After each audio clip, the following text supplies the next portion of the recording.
গাঙ্গে গাঙ্গে দেখা হয় কিন্তু বনে বনে দেখা হয় না, কথাটা এ কথার কথা হলো একদম সত্যি। বিয়ের আগে সব ভাই বোনেরা একসাথে থাকলেও বিয়ের পর আর তাদের সেই দেখাটা হয় না, হয়তো কয়েক বছরের মধ্যে তাদের দেখা হয় না।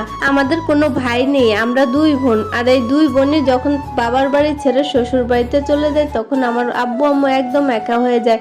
আর এই জিনিসটা আমাদের দুই বোনেরই সত্যি খুব খারাপ লাগে, কিন্তু কি আর করার। যদিও আমার শ্বশুর বাড়ি আমার বাবার বাড়ির কাছেই, যখন আমি আমার শ্বশুর বাড়িতে ছিলাম তখন একদিন দুই দিন পর পরই আমার বাবার বাড়িতে আসতাম, সেক্ষেত্রে জিনিসটা এতটা কখনোই খারাপ লাগেনি। আবার কখনো কিছুর প্রয়োজন হলে আব্বু অথবা আম্মু নিজে গিয়ে দিয়ে আসতো। আমার বোনের শ্বশুর বাড়ি দূরে হলো ও ম্যাক্সিমাম টাইমই আমাদের এইখানেই থাকতো, তাই সেজন্য বাবা মা বোন ছেড়ে দূরে থাকার কষ্টটা ওইভাবে অনুভব করতে পারিনি।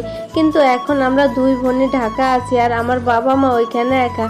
যখন বাড়ি থেকে চলে আসি সত্যি মনটা খুব খারাপ লাগে, কিন্তু নিয়তির কি খেলা, একটা সময় পর সব বাবা মাকে তাদের মেয়েদেরকে বিদায় দিয়ে একা থাকতে হয়। তাই বাড়িতে গিয়ে যতটা সম্ভব বাবা মায়ের সাথেই থাকার চেষ্টা করি, আর ফিরে এসে ও শুধুমাত্র ওই দিনগুলোকে অনেক বেশি মিস করি। যেহেতু আমরা ঢাকায় চলে আসব, আমার বোনের হাজবেন্ড আসছে আমাদেরকে নিতে, তো আজকে অনেক রান্না বাড়া হচ্ছে। তো এখানে গরুর মাংস, হাঁসের মাংস, রোস্ট, চিংড়ি মাছ, অনেক কিছু আম্মু রান্না করে দিল। সেই সাথে আম্মু আমার জন্য কিছু তালও রান্না করে দিল, যেহেতু আমার ছোট ছেলে এই তাল খেতে খুব পছন্দ করে। আর আমার বোন এখানে একটা আনারস কেটে নিচ্ছে, তারপর ও আমাকে বলল যে চল ভাইরাল সেই আম কাটিংটা করি।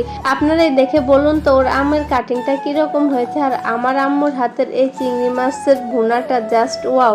এখানে আমি মুরগির রোস্টটা ভেজে নিচ্ছি, আর মুরগিটা খুব বেশি একটা ভাজবো না, এতে মাংসটা শক্ত শক্ত লাগবে। আমার হাতের এই মুরগির রোস্টটা সবাই খুব পছন্দ করে, কিন্তু একটা মিস্টেক হয়ে গেছে যে আমি ফুল ভিডিও ক্লিপটা নিতে পারিনি।